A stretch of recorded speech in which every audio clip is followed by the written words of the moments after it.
The massive chamber of the Galactic Council stretched out like a crystal cathedral. Thousands of alien beings filled the floating platforms, their forms strange and beautiful. Some looked like living diamonds that caught the light. Others appeared as glowing clouds of energy that shifted colors. The strangest ones moved like a single creature with many bodies, thinking the same thoughts together. Ambassador Minho walked through the center aisle with his small human team. His boots clicked on the smooth floor while alien eyes watched him. Some aliens whispered in languages that sounded like music or grinding stones. Others made no sound at all but communicated through flashing lights or chemical smells. Chief Engineer Hana walked beside him, her tablet showing data that made her frown. Military Advisor June stayed close behind, his hand never far from his weapon. Not that it would help much here. The three humans looked tiny compared to the massive aliens around them. For 300 years, humans had come to this place. They solved problems that other species could not fix. They built things that should not work. They found answers when everyone else gave up. But they were never treated as equals. They were tools. Useful tools, but still just tools. The crystal beings called Veltar spoke first. Their leader's voice rang like bells. Humans have caused disorder again. The mining operation in Sector 7 created chaos. The energy beings in that system are angry. Minho sighed. We fixed their failing star. It was going to explode and kill billions. Yes, we had to work fast and break some rules, but everyone lived. Rules exist for order, said the Veltar leader. Humans always break rules. A cloud of energy that was a nethys being pulsed with red light. Humans are dangerous. They experiment with forces they do not understand. They should be controlled better. The hive mind Kroken spoke with one voice from 100 bodies. We agree. Humans cause problems. They need stronger limits. Minho felt his anger growing. How many times had they had this same conversation? How many times had humans saved alien lives only to be told they were dangerous? He looked at Hana, who gave him a small nod. She had been expecting this. The Veltar leader continued. The Galactic Council has decided humans will give up all independent technology development. All human research will be supervised by council members. All human military forces will be disbanded. Humans will work only on projects approved by the council. The chamber fell silent. Even the always chattering energy beings stopped their constant humming. Every alien eye focused on the three humans standing in the center. Minho felt his heart pounding. This was it. This was what they had been afraid would happen. Complete surrender. They wanted to turn humanity into slaves who could think. No, Minho said quietly. What did you say? The Veltar leader's voice cracked like breaking glass. I said no. Minho's voice grew stronger. Humans reject this demand. We will not become your property. Laughter filled the chamber. Not happy laughter, but the cruel kind. The aliens found it funny that humans thought they had a choice. You cannot survive without the council, said a nethys being. You use our trade routes. You live on worlds we allow you to use. You are nothing without us. Your technology is primitive, added a Krokan voice. You need our guidance. Without us, you will destroy yourselves. More laughter echoed through the chamber. The aliens had heard human threats before. They always came back. Humans always needed something from the galactic community. Food, fuel, protection, trade. Humans were tough, but they were not stupid enough to try living alone. Minho looked at his teammates again. Hana was checking her tablet. Whatever she saw there made her smile slightly. June just nodded once, then we will leave, Minho said. Effective immediately, humanity withdraws from the Galactic Council. We want nothing more from you. We will return to our own space and stay there. The laughter got louder. A Veltar council member that looked like a walking mountain of crystal spoke up. You cannot be serious. Humans have been part of galactic civilization for centuries. You cannot just walk away. Watch us, Minho said.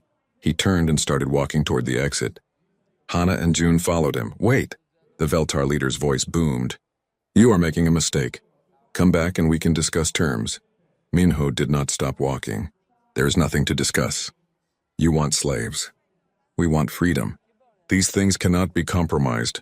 You will be back, called out a nethys being. When your ships break down, when your colonies fail, when you realize you cannot survive alone, you will come back begging. When you do, added the Krokan hive mind, the terms will be much worse. Minho reached the exit doors. They slid open with a soft whisper. He paused and looked back at the thousands of alien beings watching him. Maybe we will fail, he said. Maybe we cannot survive on our own. But we would rather die free than live as your tools. The three humans walked out. The doors closed behind them with a final click. In the chamber, the aliens sat in stunned silence for a moment. Then the talking started again. Most of them were still laughing. Humans were proud and stubborn, but they were not stupid. They would realize their mistake soon enough. The Veltar leader spoke to the assembly. Begin preparing sanctions against human space.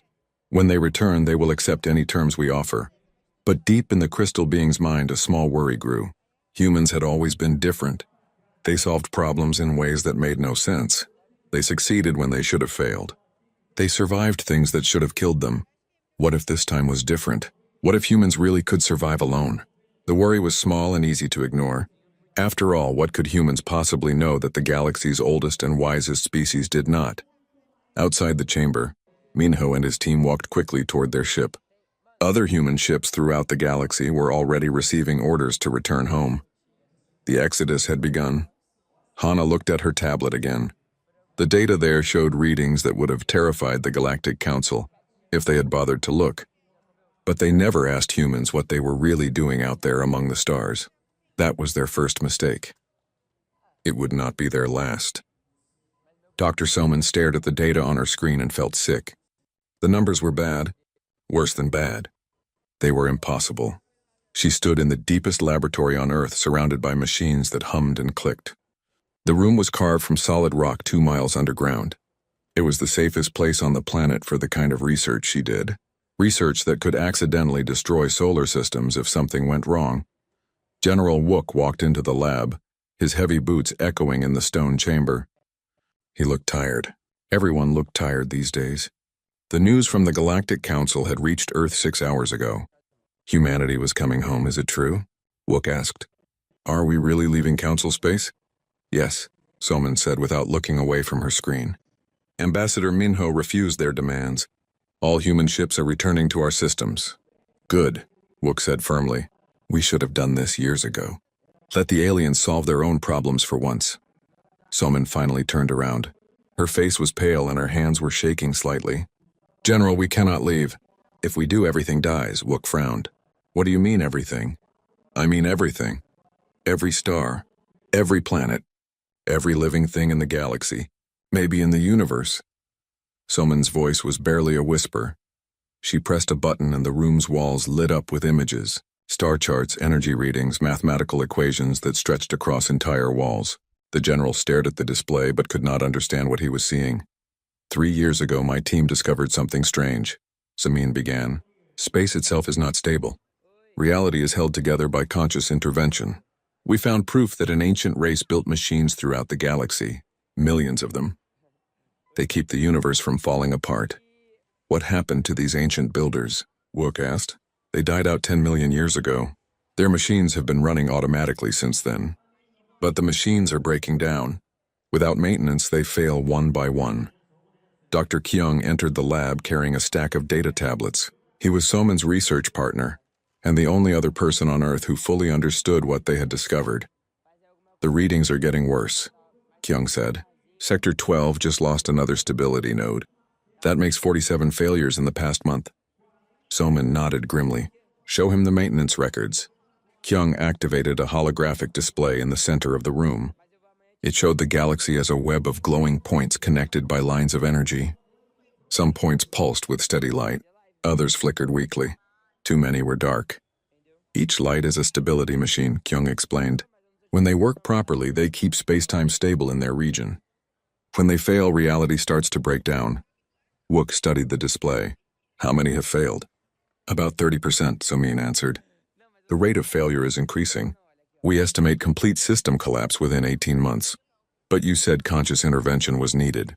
Who is providing that now? Soman and Kyung looked at each other. This was the part that would be hardest to explain. We are, Somin said. Humans are. We have been doing it without knowing it for 300 years. Wook stared at her. That is impossible. We would know if we were maintaining alien machines, would we? Kyung asked. Look at this data. The holographic display changed, showing human colonies and trade routes throughout the galaxy. Each human settlement appeared as a blue dot. Each trade route showed as a blue line. Now watch this, Kyung said. He overlaid the stability machine locations onto the same map. Wook gasped. Every human colony was built near a stability machine. Every major human trade route connected multiple machines. The patterns matched perfectly. This cannot be coincidence, Wook said slowly. It is not, Soman confirmed. Somehow humans are drawn to these locations. Our colonies always choose sites near failing machines. Our mining operations always happen where stability nodes need reinforcement. Our research stations always end up studying phenomena that help maintain reality. But we never knew we were doing this. Wook protested. The machines are designed to guide species without their knowledge, Kyung explained. They create subconscious attractions. Make certain locations seem more appealing for settlement. Make certain research directions seem more promising. Someone pulled up another display. Other species are not affected the same way. The Veltar ignore the machines completely. The Nethys cannot even detect them. The Krokan know they exist but do not understand their purpose. Only humans respond to the guidance signals, Kyung added. Only human technology is compatible with the maintenance systems. We think it is because humans are chaotic enough to adapt to alien technology, but organized enough to make it work better. Wook sat down heavily in a chair. The implications were staggering. So when the Galactic Council calls us chaotic and unpredictable, they are describing exactly the traits that keep the universe stable, Soman finished. Our willingness to experiment, to take risks, to try impossible things. These are not flaws. They are features. Every time humans fix an impossible problem, we are really fixing a reality maintenance machine, Kyung said. Every time we build something that should not work, we are improving the stability network. The aliens think we are dangerous because we break their rules, Soman continued. But their rules only work in stable spacetime. The machines that create that stability need constant adjustment and repair. Humans provide that repair work. Wook stood up and began pacing. So if we leave Council space, the machines fail faster. Reality becomes unstable. Stars start dying. Planets fall out of orbit. Time itself begins to break down. Soman's voice was grim. How long do we have? If all humans leave immediately, maybe 6 months before the first major collapses. 18 months before total system failure. Kyung activated another display. We've been tracking the early warning signs. Temporal anomalies near systems where humans recently left. Energy fluctuations in sectors where we closed research stations. The aliens probably have not noticed yet because the effects start small.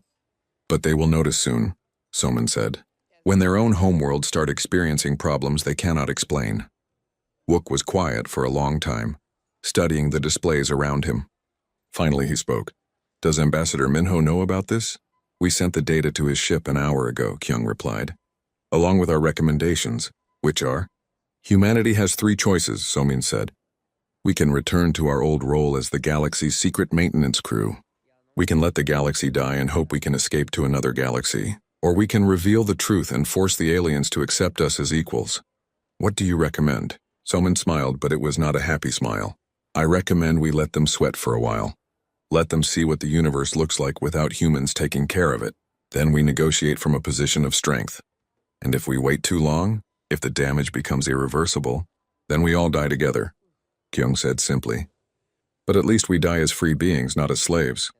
Wook nodded slowly. The choice was terrible, but it was the only choice they had. Humanity would gamble with the universe itself rather than accept slavery. The question was whether the aliens would figure out the truth before it was too late to save themselves. Captain Yoonji watched the impossible happen through her ship's main viewer. The star system before her was aging 1,000 years every minute. She could see the star growing redder and larger while its planets withered and died. Time itself was broken here. Her ship, the last human observation post at the galaxy's edge, hung in empty space just outside the chaos. The readings on her instruments made no sense. Physics was failing in that system and the breakdown was spreading. Captain, called out her science officer, Lieutenant Dane, I'm detecting temporal shears in the next system over. It's spreading faster than our models predicted. Yoonji nodded grimly. 6 months had passed since humanity left Council space. For the first few weeks, nothing had happened. The aliens had been smug, waiting for humans to come crawling back. They had been certain that humans could not survive without galactic civilization. They had been wrong about many things. Any word from the fleet? Yoonji asked. Ambassador Minho's ship is 3 days out from the Andromeda Gateway, Communications Officer Ray reported. Most of our colony ships have already made the jump to the new galaxy. And the aliens? Still trying to contact us. The messages are getting more desperate. Yoonji had been listening to those messages for weeks. At first, they had been angry demands for humanity to return and accept punishment for leaving.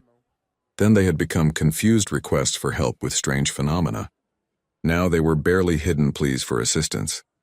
The aliens were finally starting to understand that something was very wrong. On her command screen, Yoonji could see data feeds from across the galaxy. The picture they painted was terrifying. Entire sectors were experiencing reality failures.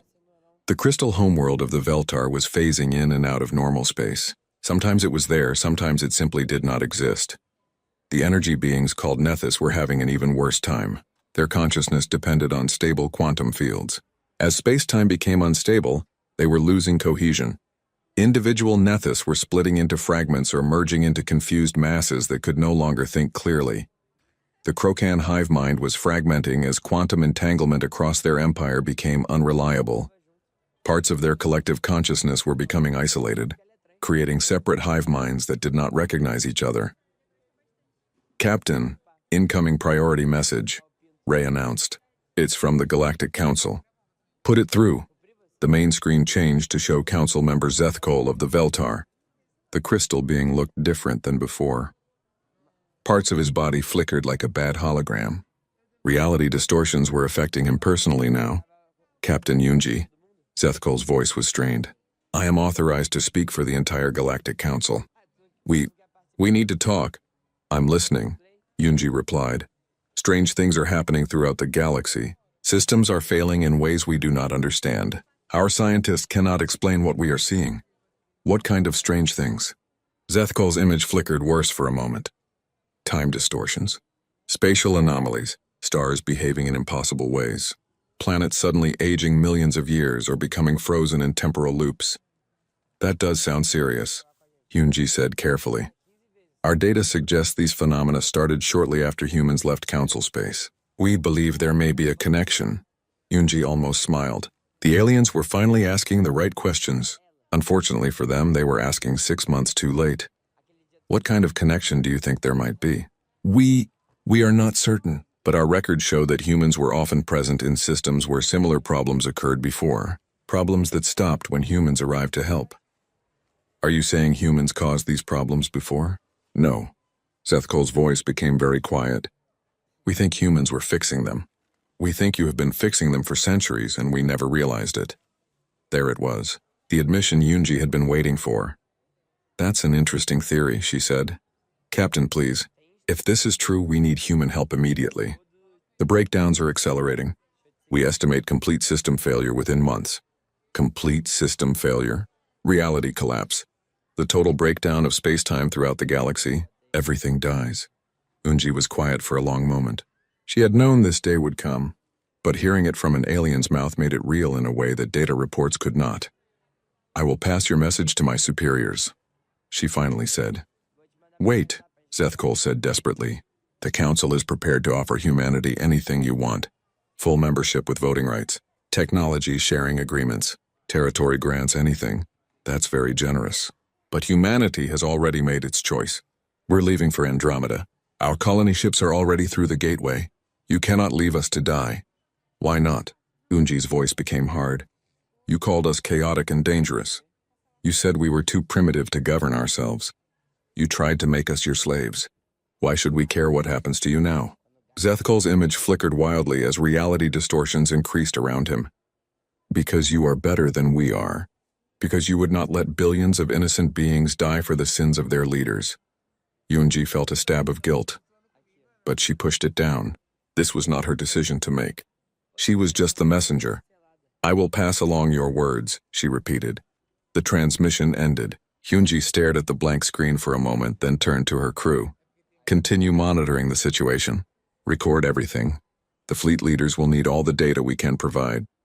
Yes, Captain, Dane replied. Should we begin preparations to leave? Yoonji looked back at the main viewer, where the dying star system continued its impossible death spiral. Somewhere in that chaos, Billions of beings were dying as reality collapsed around them. Similar scenes were playing out across the galaxy. Ancient civilizations that had ruled for millions of years were helpless against forces they had never bothered to understand. "Not yet," she said quietly. "We have orders to observe until the last possible moment. What are we waiting for?" A decision. The most important decision in human history. Through her ship's sensors, Yunji could detect more systems beginning to fail. The cascade was accelerating. Soon the breakdowns would reach critical mass and become unstoppable. Humanity had perhaps days to choose between escape and salvation, between freedom and responsibility, between letting the galaxy die and saving the beings who had tried to enslave them. In the distance, another star began its impossible death dance as time itself came undone around it. Ambassador Minho stood before the largest holographic display he had ever seen. It showed the galaxy dying in real time. Red zones spread like infection across the star map, marking systems where reality had completely broken down. Yellow zones showed areas where time flowed at wrong speeds. Green zones, the few that remained stable, grew smaller every hour. The human fleet hung at the edge of Andromeda, just beyond the point of no return. Behind them, their home galaxy collapsed. Ahead lay a new galaxy with new worlds to explore. The choice should have been simple. It was not simple at all. Dr. Soman's voice came through the communication system from her mobile laboratory ship. "The cascade is accelerating beyond our worst predictions. We're seeing reality breakdowns in sectors that should have been stable for years." "How long do we have?" Minho asked. "If we return immediately and begin repairs, maybe we can stop the collapse. If we wait another week, the damage becomes irreversible. Not just for our galaxy, but for the entire local group. The instability will spread to Andromeda, to every galaxy within 10 million light-years." Admiral Tay, commander of the human fleet, stepped forward. "So we have a choice. Save ourselves or save everyone." "That's correct," Somin confirmed. "If we return to repair the ancient machines, we can stabilize reality. But we'll be trapped. The repair work will require constant human presence for thousands of years, maybe forever." Minho felt the weight of the decision crushing down on him. Humanity had fought for freedom for 3 centuries. They had finally broken free from alien control. Now they had to choose between that freedom and the survival of trillions of beings. "Sir," Communications Officer Lim announced, "priority transmission from the Galactic Council." "Put it through." The display changed to show the Grand Council leader Nimtar of the Veltar. The massive crystal being looked terrible. Parts of his body were transparent, as if he was fading from existence. Behind him, other council members flickered in and out of reality. "Ambassador Minho," Nimtar's voice was weak. "I speak for all the surviving species of the galaxy. We were wrong. About everything." "Go on," Minho said. "We never understood what humans were doing. We thought you were chaotic and dangerous. We never realized you were holding the universe together. And now we are dying, all of us. The Nethys consciousness has fragmented into millions of pieces. The Krokan hive mind has split into warring factions. My own people phase in and out of existence like ghosts."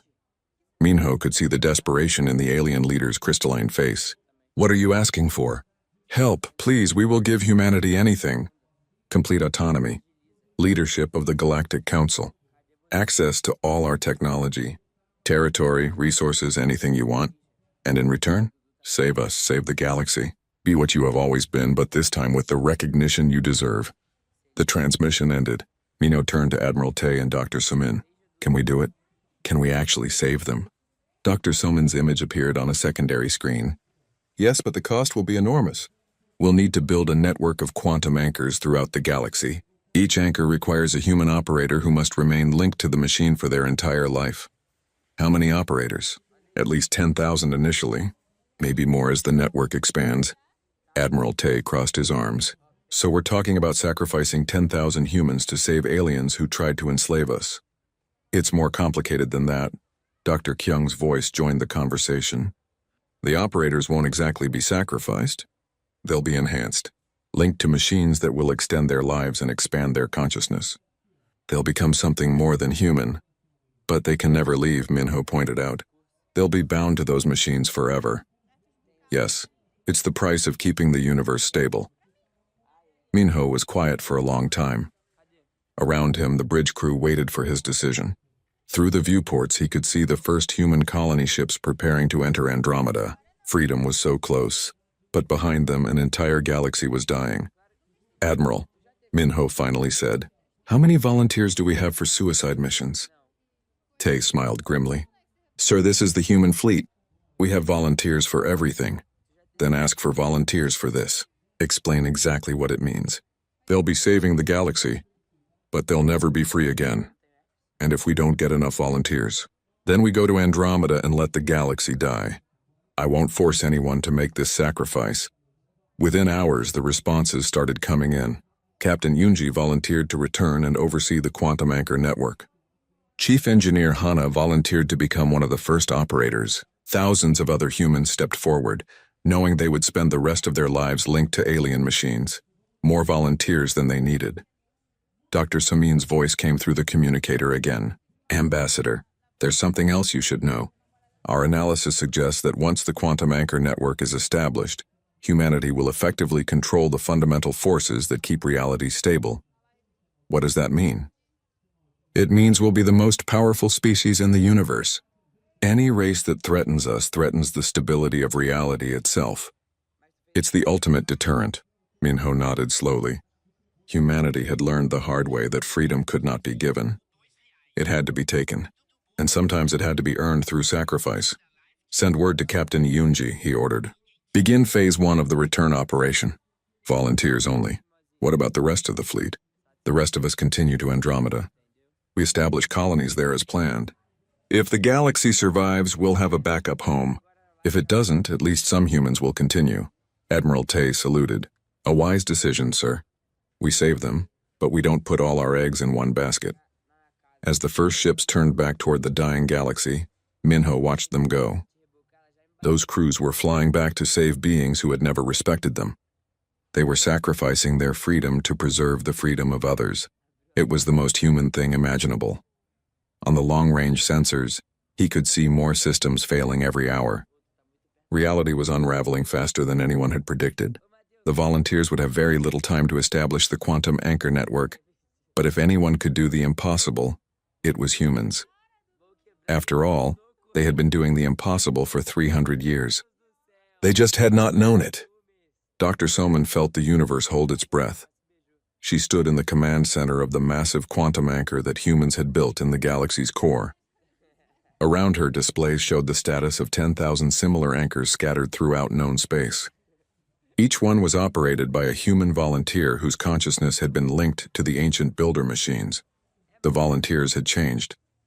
Their bodies remained human, but their minds had expanded beyond normal limits.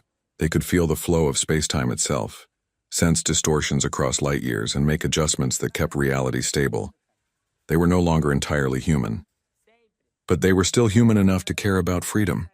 "Soman," came the voice of Captain Yunji through the quantum link. She was operating an anchor in the outer rim. Her consciousness spread across a dozen star systems. "All stations report ready. The network is complete." "Confirmed," replied Chief Engineer Hana from her anchor near the Veltar homeworld. Her voice had an odd quality now, as if it came from everywhere at once. "We have full coverage of the galaxy." Salman took a deep breath and placed her hand on the activation control.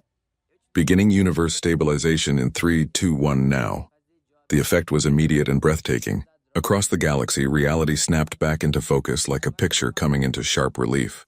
Dying stars returned to normal. Planets stopped aging rapidly or froze in time. The crystal beings of the Veltar became solid again. The energy beings called Nethys pulled their scattered consciousness back together. The Krokan hive mind reconnected across their empire, suddenly able to think as one again. The universe was saved, but everything had changed. Ambassador Minho materialized in the command center via quantum teleportation, having returned from the Andromeda colonies for this moment. His image appeared before the reformed Galactic Council, which was meeting an emergency session on their homeworlds. "The crisis is over," Minho announced. "Reality has been stabilized throughout the galaxy." Grand Council leader Nimtar of the Veltar spoke first. His crystalline form was solid again, but his voice was humble. "How can we thank you?